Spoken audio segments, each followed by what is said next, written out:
Albert Einstein once said, everybody's a genius. But if you judge a fish by its ability to climb a tree, it will live its whole life believing that it is stupid. Ladies and gentlemen of the jury, today on trial we have modern day schooling. Glad you could come. Not only does he make fish climb trees, but also makes them climb down and do a 10-mile run. Tell me, school, are you proud of the things you've done?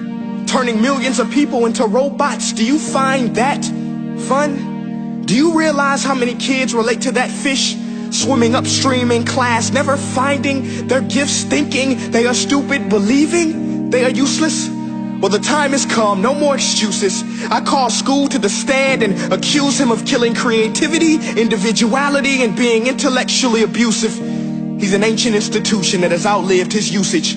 So, Your Honor, this concludes my opening statement, and if I may present the evidence of my case, I will prove it. Proceed. Exhibit A. Here's a modern day phone. Recognize it? Here's a phone from 150 years ago.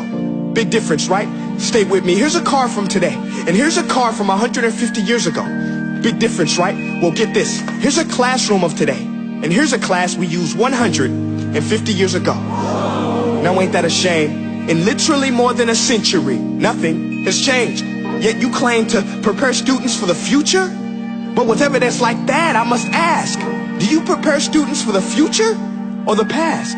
I did a background check on you and let the record show that you were made to train people to work in factories, which explains why you put students in straight rows, nice and neat, tell them sit still, raise your hand if you want to speak, give them a short break to eat, and for 8 hours a day tell them what to think. Oh, and make them compete to get an A letter which determines product quality, hence grade A of meat.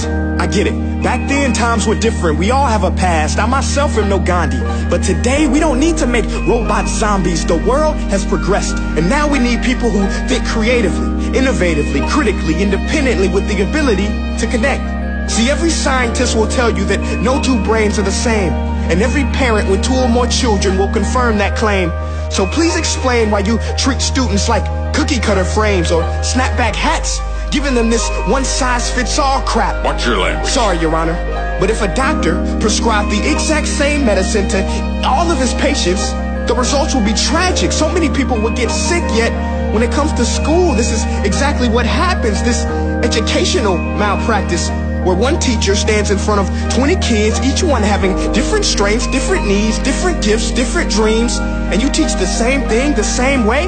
That's horrific. Ladies and gentlemen, the defendant should not be acquitted. This may be one of the worst criminal offenses ever to be committed. And let's mention the way you treat your employees. Objection. Overruled. I want to hear this. It's a shame. I mean, teachers have the most important job on the planet, yet they're underpaid? No wonder so many students are short-changed. Let's be honest. Teachers should earn just as much as doctors, because a doctor can do heart surgery and save the life of a kid. But a great teacher can reach the heart of that kid and allow him to truly live. See, teachers are heroes that often get blamed, but they're not the problem. They work in a system without many options or rights. Curriculums are created by policymakers, most of which have never taught a day in their life. Just obsessed with standardized tests. They think bubbling in a multiple choice question will determine success. That's outlandish. In fact, these tests are too cruel to be used and should be abandoned, but don't take my word for it. Take Frederick J. Kelly, the man who invented standardized testing, who said, and I quote, "These tests are too cruel to be used and should be abandoned." Ladies and gentlemen of the jury, if we continue down this road, the results will be lethal. I don't have much faith in school, but I do have faith in people. And if we can customize healthcare, cars, and Facebook pages, then it is our duty to do the same for education, to upgrade it, change it, do away with school spirit, because that's useless.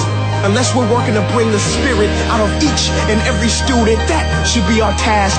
No more Common Core. Instead, let's reach the core of every heart in every class. Sure, math is important, but no more than art or dance. Let's give every gift an equal chance. I know this sounds like a dream, but countries like Finland are doing impressive things. They have shorter school days, teachers make a decent wage, homework is non-existent, and they focus on collaboration instead of competition. But here's the kicker, boys and girls. Their educational system outperforms every other country in the world.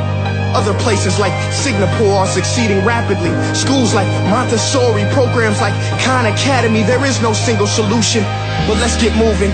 Because while students may be 20% of our population, they are 100% of our future. So let's attend to their dreams, and there's no telling what we can achieve. This is a world in which I believe, a world where fish are no longer forced to climb trees. I'll rest my case.